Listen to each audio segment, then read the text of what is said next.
Secara saintifik, jika kita menggunakan pendekatan genetika populasi dan studi silsilah genetik, klaim tersebut menghadapi tantangan yang sangat besar.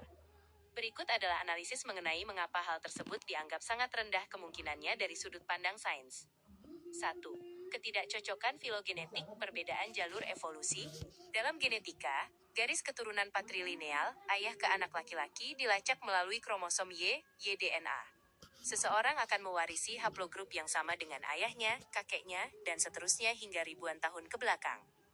Haplogrup J1 merupakan penanda genetik yang dominan pada populasi Arab Semenanjung, terutama pada suku Quraisy dan kelompok yang secara historis terdokumentasi sebagai keturunan Nabi Muhammad SAW, Bani Hashim.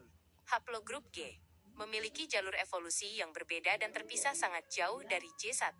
Secara saintifik, seorang pria tidak bisa beralih haplogrup dari J1 ke G atau sebaliknya dalam hitungan abad. Jika profil genetik populasi keluarga besar, yang telah terverifikasi nasabnya adalah J1, maka masuk ke dalam garis keturunan yang sama dengan haplogrup G adalah kemustahilan biologis. 2. Mutasi vs pindah garis. Secara sains, YDNA memang mengalami mutasi yang membentuk subklat baru, namun mutasi tersebut hanya menambah detail pada cabang pohon keluarga yang sama. Seorang keturunan Nabi Muhammad SAW mungkin mengalami mutasi baru yang membedakan subklatnya dengan keturunan lainnya, namun ia tetap berada di bawah haplogrup induk yang sama, J1. Jika seseorang memiliki haplogrup G, ia berada di pohon yang berbeda sama sekali. Secara saintifik, ini bukan merupakan variasi dari satu garis keturunan yang sama, melainkan dua garis keturunan yang berbeda secara purba. 3. Kemungkinan gangguan dalam nasab, non-paternity event.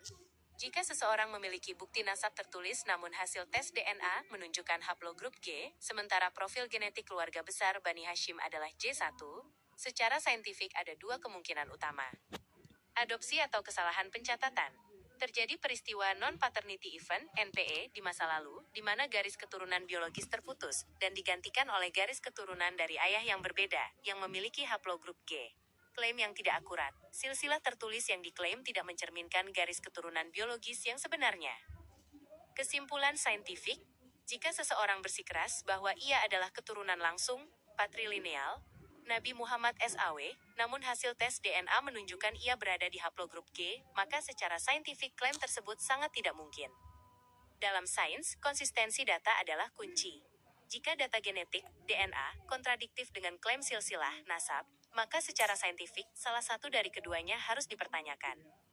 Bagi komunitas riset genetika populasi, bukti DNA yang menunjukkan haplogrup G secara otomatis memutus keterkaitan biologis dengan kelompok